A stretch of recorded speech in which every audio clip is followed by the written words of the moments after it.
ဟုတ်ကဲ့ပါဇက်ကြီးဆယ်ပွဲရဲ့တတမမြောက်ဆက်တော်ဖြစ်တဲ့ဆန္ဒကုမာရဆက်တော်ကိုအပိုင်းတက်အနေနဲ့ဆက်လက်တင်ပြပေးပါမယ်ဒီဆက်တော်ဟာမြတ်စွာဘုရားလောင်းရဲ့ခန္ဒီပါရမီတီးခံခြင်းတရားကိုအထူးပြုဖော်ပြထားပြီးမတရားမှုကိုတီးခံခြင်းဖြင့်အောင်နိုင်မှုကိုတွေ့မြင်ရမှာဖြစ်ပါတယ်ဆန္ဒကုမာရဆက်တော်ရက်ွက်ထဲကမင်းသားအပိုင်းတပါရဏတိပြည်နှင့်ပုံနာ၏ကောက်ကျစ်မှုရှိလွန်လေပြီးသောအခါပါရဏတိပြည်၌ဧကရမင်းကြီးစိုးစံတော်မူသည့်ထိုမင်းကြီးတွင်ဘုရားလောင်းဆန္ဒကုမာရ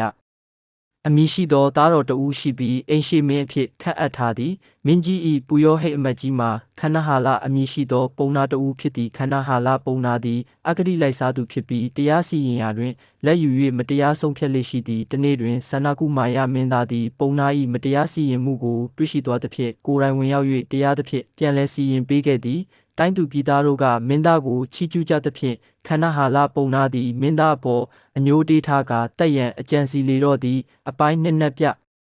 ဒီသွားလိုသောမင်းကြီးနှင့်ပုံနာ၏ထောင်ချောက်တစ်နေ့တွင်ဧကရမင်းကြီးသည်နက်ပြည်သို့သွားလိုသောဆန္ဒရှိသဖြင့်ပူရောဟိတ်ပုံနာကိုမေးမြန်းသည်ခန္ဓာဟာလပုံနာသည်အခွင့်ကောင်းရပြီဟုတွေးကမင်းကြီးကိုလိမ်ညာ၍ရစ်ပူဇော်ခိုင်းသည်အရှင်မင်းကြီး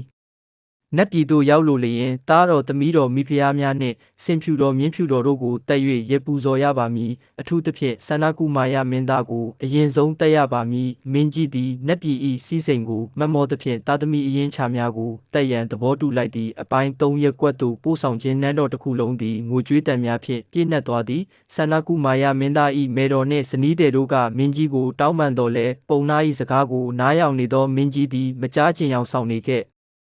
ဒီရက်ကွက်သို့ရောက်သောအခါခန္ဓာဟာလပုံနာသည်အလွန်ဝမ်းမြောက်နေသည်သူသည်မိမိကိုယ်တိုင်ဓာတ်ကိုကင်၍မင်းသားကိုတက်ရန်ပြင်ဆင်သည်မင်းသားသည်မိမိအပေါ်မတရားလုပ်နေသူများကိုအမျက်ဒေါသမထွက်ဘဲခန္ဒီတရားဖြင့်သာတီးခံနေခဲ့လေသည်အပိုင်းလေးဆန္ဒဒေဝီ၏တစ္ဆာဆိုခြင်းနှင့်တိကြမင်းဆင်းသက်ခြင်းမင်းသားကိုတတ်တော်မူအချိန်တွင်ဆန္ဒကုမာယမင်းသား၏ဇနီးဆန္ဒဒေဝီသည်ကောင်းကင်သို့ကြည့်ကာပြင်းထန်သောတစ္ဆာကိုဆိုလိုက်သည်ကျွမုတ်၏ခင်ပွန်းသည်အပြစ်မရှိဘဲအသက်ခံရတော်မူဤမတရားမှုကိုနတ်ကောင်